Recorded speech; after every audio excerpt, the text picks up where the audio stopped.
21वीं सदी के पहले दशक में दो काम बहुत तेजी से हुए हैं और उसमें सबसे बड़ा काम टेक्नोलॉजी का विकास का हुआ है।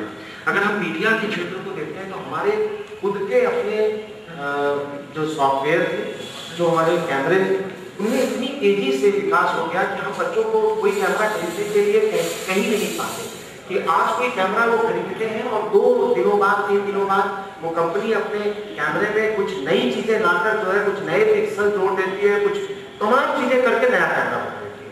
और 30,000 का कैमरा जो है एकाएक 15,000 का हो जाता है और नया कैमरा 25,000 का आ जाता है।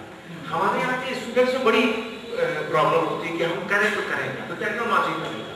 दूसरा काम एक बड़ा काम हुआ है कि दिल्ली में जाकर देखा करते थे, लखनऊ में जाकर देखा करते थे, वो हमारे इलाहाबाद में आ गई है मशीनें। अब यही छपता है अखबार और यही का होकर रह जाता है। नुकसान भी हुआ है और फायदा भी हुआ है, लेकिन महत्वपूर्णता के हिसाब से हमारी जो खबरें हैं वो आगे बढ़ती रहती है। ये 2 काम जो महत्वपूर्ण हुए हैं उन पर ध्यान देने की बड़ी आवश्यकता। मैं एक बात और कह दूं कि यहाँ ये जरूरी है कि सारे लोग हिंदी में लिख रहे हैं, लेकिन मुझे ये लगता है कि बार बार इन चीजों को दोहराना चाहिए कि हिंदी में विज्ञान को लिखना बहुत जरूरी है। तो जहाँ एक हमारे जीवन के विविध पहलुओं से जुड़ी टेक्नोलॉजी ने खुद को बिना किसी भेदभाव के, आज भेदभाव का जैसे कल एक बातचीत हो रही थी कि मोबाइल फोन सबके पास है, कोई सब्जी वाले के पास भी है, रिक्शे वाले के पास भी है, बिना भेदभाव के इस टेक्नोलॉजी ने जो राष्ट्रीय समरसता और सामाजिक समरसता का सद्भाव पैदा किया है वो किसी और विधा में नहीं दिखाई दे रहा, वो विज्ञान टेक्नोलॉजी में ही दिखाई दे रहा है। सबके पास आज वॉशिंग मशीन है, सबके पास आज जो है फ्रिज है, सब लोग अब इतने हमारे यहाँ इतनी तादाद में एसी लग रहे हैं, कहने की बात ही नहीं, बिना भेदभाव के टेक्नोलॉजी काम करती है। दूसरा काम हम लोग कर रहे हैं, कास्टिंग के सिस्टम वाले कर रहे हैं, बिना भेदभाव के अखबार और टेलीविजन, हमारा टेलीविजन न जाने कौन कौन देखते रहते हैं, उसमें जाति धर्म का कोई ख्याल नहीं रखते जैसे टेक्नोलॉजी में रहती है। दोनों में समानता है हमारी और टेक्नोलॉजी के बीच में। कास्टिंग के जो सिस्टम इस समय चल रहे हैं उनकी अगर चर्चा की जाए तो हमारे पास 4 सिस्टम तो बड़े महत्वपूर्ण से हो गए। Print casting system, telecasting system, webcasting system और ब्रॉडकास्टिंग सिस्टम। इसके साथ साथ हम वापस लौट रहे हैं ह्यूमन कास्टिंग सिस्टम की ओर। हमारे पास ऐसे एंकर जो बहुराष्ट्रीय कंपनियां वो ऐसे एंकर ढूंढ रही है कि जो उनके उत्पादों को जाकर स्कूल कॉलेजेस और जो भीड़ भरे इलाके हैं वहां पर जाकर उनके बारे में प्रचार कर सके।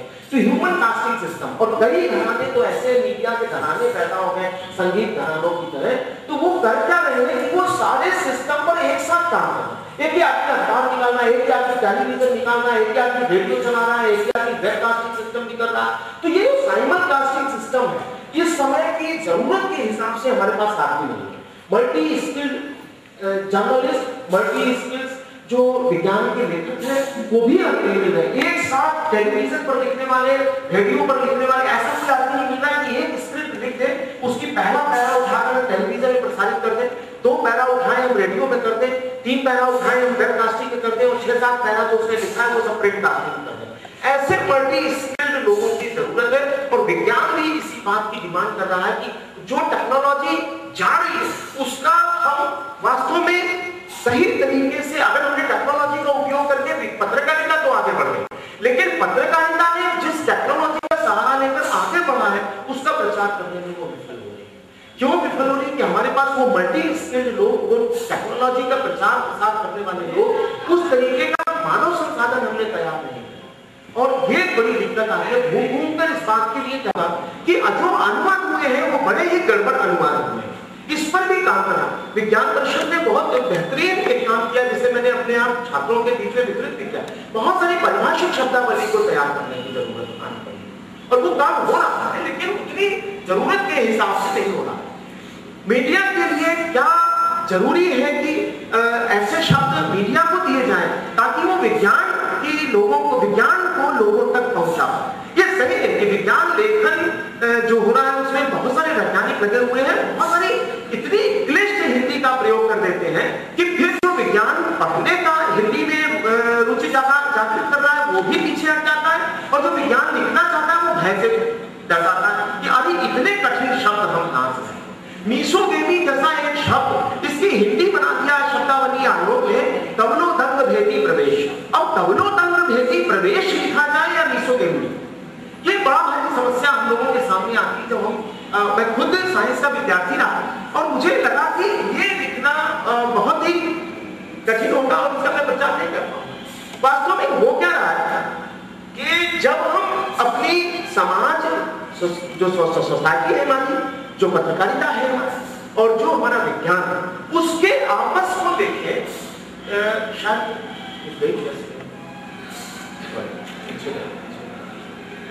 यहां जब हम बात करते हैं कि जरूरी है कि अगर हम विज्ञान पत्रकारिता के विविध आयामों की चर्चा जब करें, पहले मैं सोसाइटी की बात में जाऊंगा, तो विज्ञान पत्रकारिता को समझ लें ताकि स्लाइड और मेरी बात साथ साथ में चलती रहे। अगर समन्वय बिगड़ा तो समन्वय पाठ्यक्रम समन्वय होने का कोई फायदा नहीं, समन्वय होना चाहिए।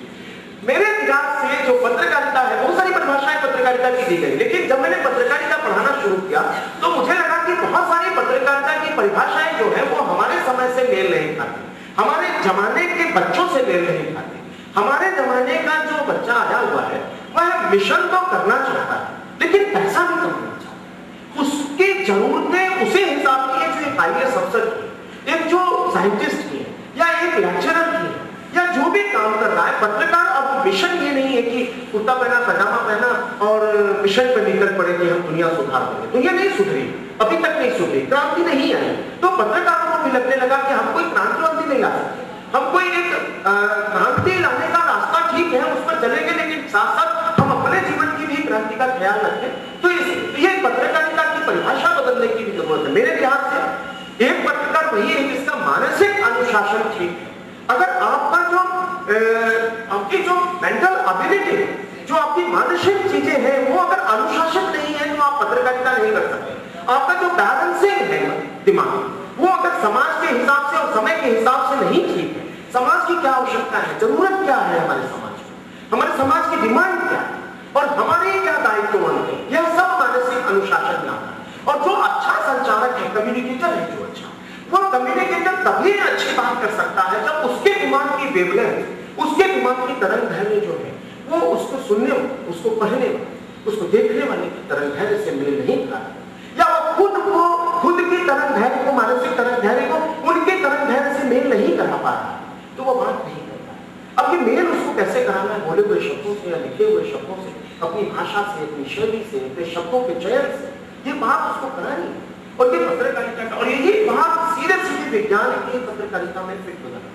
अगर विज्ञान की पत्रकारिता में मानसिक अनुशासन और संचार की यह गुण कि वह अपनी मानसिक तरंग दैर्घ्यों को, जो पढ़ने वाला है, जो सुनने वाला है, उसके तरंग दैर्घ्य के साथ मिलाप नहीं करा पा रहा, तो वह असफल। ये जरूरत है और ऐसे पत्रकारों को तैयार करने की जरूरत है। विज्ञान पत्रकारिता का सीधा सीधा उद्देश्य है कि हमारा समाज भूख, बीमारी, हमारी जो आपदाएं हैं, जो हमारे जो अंधविश्वास है, उनके खिलाफ लोगों को जागरूक कर सके, उनसे बचा सके। विज्ञान की जरूरत है, विज्ञान पत्रकारिता की सबसे बड़ी जरूरत ये है कि हम ऐसे मानव संसाधन तैयार करें ताकि वह लोगों को भूख और बीमारी से बचा सके। ये बहुत बड़ा मिशन है और इससे लोगों को, इसके लिए लोगों को तैयार करना कि वो विज्ञान की बातें ले जाए लोगों तक और लोगों को बताएं।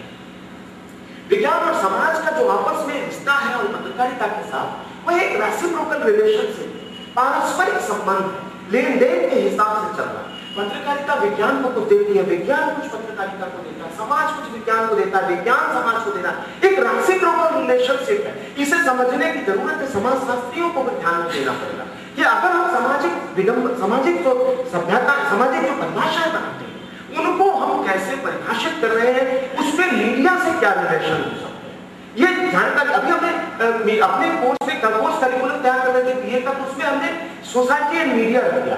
हमें बहुत सारा मटेरियल मिल ही नहीं रहा कि मीडिया और सोसाइटी के संबंधों को लेकर बहुत कम अध्ययन हो पाया। और यही वजह है कि हमारे यहाँ रियलिटी शो टीवी पे आ जाता, फिर उसके बाद हल्ला मचता है कि इसको हटाइए, इसको हटाइए, इसको हटाइए। फिर वो कहते हैं आपके हाथ में तो रिमोट है, आप खुद क्यों नहीं हटा देते, हम क्यों हटाएं। इस तरीके के झगड़े हो रहे हैं। ये इसीलिए हो रहे हैं कि हमारे समाज शास्त्रियों ने इस बात पर ध्यान नहीं दिया कि जो मीडिया के नाम का राक्षस पैदा हो रहा है, इसको कंट्रोल करने की क्या बात है। ये नहीं है ना, मीडिया के लोगों ने अपने भीतर झांकने की जरूरत ही महसूस नहीं, कहा कि हम राजा, हम जो करेंगे वो होगा। और एक प्रकार का नया प्रकार का राजा और प्रजा का रिश्ता बना। हम जो कहेंगे वो सही, हम कहीं वही सही, बाकी सब गलत। तो ये जो धुंधवा, ये जो ऐट है, उसकी ऐट को मिटाने के लिए बहुत ज्यादा काम करने की जरूरत मुझे लगती है। इसीलिए मैंने अपने यहाँ के करिकुलम में समाज पढ़ाना शुरू किया। अगर पत्रकार अपने समाज को नहीं जानता, अपने धर्म को नहीं जानता, अपने समुदाय को नहीं जानता, उसकी जरूरत को नहीं जानता, तो वह सामाजिक पत्रकारिता नहीं कर सकता। सोशल जर्नलिज्म की जरूरत है। सोशल जर्नलिज्म का फंडा कहीं नहीं आता। आप बाढ़ में घुस जाए, देखिए जनता आपकी तरफ इस तरीके से देखती है, बड़ी झलक के साथ आपकी तरफ देखेगी। मेरे लिए ये आदमी कुछ कर देगा। मैंने खुद बाढ़ में घुसकर काम किया। मैंने तो अपने कमिश्नर को बुलाया, जिस शहर में मैं पोस्टेड था, कमिश्नर के साथ बाढ़ के पानी में घुस जाओ, हम अपनी फोटो तो नहीं छाप सकते, तुम्हारी फोटो छाप देंगे। कमिश्नर घुसा है बाढ़ के पानी में, उसको लगा कि फोटो छप जाएगी, वो घुस गया और मैंने वो कर दिखाया कि जनता के बीच में मैंने कमिश्नर को पानी में, उसका फोटो तो छपा, दूसरे दिन बड़ा नाम हुआ। हालांकि सरकार से कहा, मायावती ने कहा कि तुम जाके वहां पे सरकार की बुराई करो, उसका ट्रांसफर भी हो गया।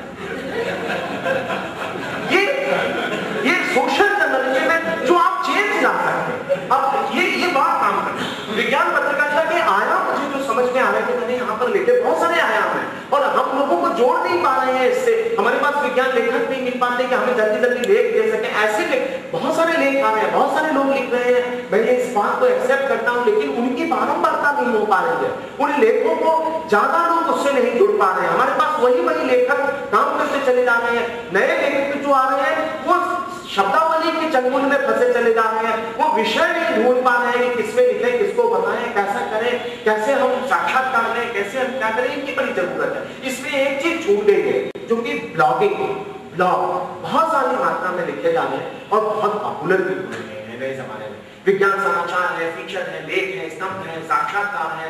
मैंने खुद बहुत सारे आरजे के मेनन, अब्दुल कलाम आजाद या इसी तरीके अब्दुल कलाम आजाद उसके साथ जुड़ गया, आजाद भारत के पहले वैज्ञानिक जो राष्ट्रपति। खैर, तो हुआ क्या कि इनसे जब मैं साक्षात्कार करता था तो मुझे लगता था कि बड़े सामान्य सी बातें ये लोग देते हैं और जो हम सामान्य जन के लिए दे सकते हैं। सामान्य जन के लिए वैज्ञानिकों से सामान्य बातें निकलवा लेना बड़ी बात होती है। डॉक्टर पी एन टंडन, आज मैं शायद कंफ्यूज नहीं कर रहा, वो ब्रेन के साइंटिस्ट, उनसे जब मैं बात कर रहा था आज से 7 साल 8 साल पहले, तो उन्होंने कहा हमने ब्रेन स्टेम सेल पर काम कर लिया, ब्रेन ट्रांसप्लांट कर देंगे और आने वाले समय में ये संभव हो पाएगा। पिछले 15 दिन पहले ये मैंने किया है। मैंने उसकी एक स्टोरी बनाई तो हमारे संपादक को समझ में नहीं आई, हमारे संपादक को समझ में नहीं आई कि ये कैसा ब्रेन ट्रांसप्लांट करा रहा। मैंने पी एन टंडन साहब का फोन किया, मैंने कहा आप बात करिए। पेज 1 पर स्टोरी लगी, लोगों ने वहां पढ़ा। उसी दौरान डॉक्टर पीसी पांडे हैं जो कि अंटार्कटिका के वैज्ञानिक हैं, वहां वो आते हैं तो वो कहते हैं कि दुनिया की बहुराष्ट्रीय कंपनियां जो है वो अंटार्कटिका के शुद्ध जल पर निगाह लगाए हुए हैं। जब पूरे दुनिया का पेयजल अशुद्ध हो जाएगा या प्रदूषित हो जाएगा तो पेयजल की बोतलें अंटार्कटिका से आया करेंगी। एक अच्छी सी खबर है, लेकिन हमारे यहाँ क्या हुआ कि इन खबरों का बड़ा भयावह सा दृश्य पैदा किया जाने लगा, जिसकी चर्चा मैं आगे भी करूंगा, लेकिन यहाँ भी कर दूं। खत्म हो रही है दुनिया, तैयार रहिए, आने वाली है मौत की नदी, आ चुकी है, मिलेंगे ब्रेकेगा। अब वो हमारा बच्चा जो देख रहा है उसने पढ़ाई बंद कर दी और कहा कि पापा मौत की नदी आ रही है, इसको देखना बहुत जरूरी है, दुनिया खत्म होने वाली है। मैं गनीमत उसके बाद ये नहीं कहा उसने कि अब पढ़ाई बंद कर देनी ये उसने नहीं कहा। लेकिन हमारे पास बहुत सारे एस्पेक्ट्स हैं, इनकी चर्चा मैंने की है कि विज्ञान समाचार कैसे लिखे जाए, उनकी जरूरत क्या है, विज्ञान फीचर कैसे लिखे जाए, उनकी जरूरत क्या है, विज्ञान लेखों की जरूरत क्या है। मैं बहुत ज्यादा उसकी चर्चा नहीं कर रहा हूँ। वैज्ञानिक साक्षात्कारों की मैंने चर्चा की। विज्ञान साक्षात्कार से समाचार खूब निकलते हैं और मैंने उससे बड़ा नाम कमाया। मैंने बहुत सारे ऐसे साक्षात्कार किए जो साक्षात्कार अलग छपे, जिनका पैसा अलग मिला, और जो नौकरी करता था उसके लिए एक समाचार दिया जिससे नाम मिला, नाम भी मिला, दाम भी मिला। ये मैं हमेशा छात्रों के बीच में कहता हूं कि अगर वैज्ञानिकों से बात करते हो तो नाम दोनों मिलता है। एक तो आपकी बायलाइन स्टोरी छप जाती है, दूसरा साक्षात्कार कहीं छपवा दो उसका पैसा अलग मिल जाता है। तकनीकी लेखन का एक बहुत बड़ा बाजार डेवलप हुआ है, लेकिन हम अभी भी उसके लिए वही बात की मानव संसाधन तैयार नहीं कर पा रहे हैं। विज्ञान अनुवाद का बहुत बड़ा चक्कर चला। अनुवाद में हम करते रहे हैं कि अनुवाद को हम वही शब्दावली का उपयोग करके एज इट इज अनुवाद कर रहे हैं, जो बड़ा गलत है। अनुवाद को समझने लायक फिर से लिखे जाने की जरूरत है। इसलिए मैंने लिखा कि चुनौती है कि विज्ञान के सिर्फ अनुवादक नहीं चाहिए, बल्कि ऐसे अनुवादक चाहिए जो विज्ञान पत्रकार या विज्ञान लेखक की तरह कार्य कर सके। अनुवादक नहीं चाहिए, क्योंकि वो जो अनुवाद आ रहा है वो पढ़ने लायक या समझाने लायक नहीं है। विज्ञान साहित्य के बहुत सारे लोग विज्ञान कथाएं, विज्ञान फिक्शंस पर काम कर रहे हैं और ये बहुत अच्छी बात है। विज्ञान पत्रकारिता का वर्तमान जो है वो उतना बेहतर नहीं है, लेकिन बहुत सारे काम हुए हैं। हम 3 से 8% तक की विषयगत साझेदारी हम कर रहे हैं, लेकिन इसे ले जाने की जरूरत है कि 15% तक ले जाया जाए। यहाँ ये बताना जरूरी है, वही बात मैंने लिखी है कि टीआरपी के चक्कर में कई टीवी चैनलों में विज्ञान के समाचारों को भय के पर्याय के रूप में प्रस्तुत किया जा रहा है, जिसका नतीजा यह रहा कि लोगों ने उस विज्ञान समाचार को नकार दिया जो बहुत जरूरी था, जो जानकारी दे सकता था, उसे आप डरा रहे हैं। जैसे वो आते हैं ना कि हम लोग को पता ही नहीं था कि शनिवार भी इतना भयानक हो सकता है। एक दिन आया उसमें कि आज है बड़ा शनिवार, वहां अगर आप हैं कर्क राशि के तो संभल के चलाइएगा स्कूटर और गाड़ियां, फिर सकते हैं आप, मर सकते हैं। मैं ऑफिस जा रहा था, कर्क राशि शनि की मानसा चल रही है, काहे को डरा रहे हो भाई, ऑफिस ना जाए कैसे जाए, बड़ी दिक्कत। अगर आप जाना ही चाहते हैं तो विज्ञान बहुत जरूरी है इसके लिए। एक बड़ी बड़ी बात जिसकी मैं चर्चा करना चाहता हूँ कि हमारे संचार में डेफिशिएंट अटेंशन थ्योरी चलती है। सुबह सुबह जब ऐसे बना रहा था तो जो शंकर वाला शान और षटकोण में बदल गया, मैंने कई जगह ठीक कर दिया, अगर कहीं आ जाए तो डेफिसिट अटेंशन थ्योरी है क्या कि जो हमने क्या किया कि मीडिया दिया तो इलेक्ट्रॉनिक मीडिया दिया, लेकिन उसके साथ साथ रिमोट भी पकड़ा दिया। अब जो आदमी है वो लगातार किसी एक चीज को नहीं देखता, उसके अटेंशन, उसको पता चल गया कि ये जो टीवी वाले हैं वो हमारी अटेंशन बेच रहा है।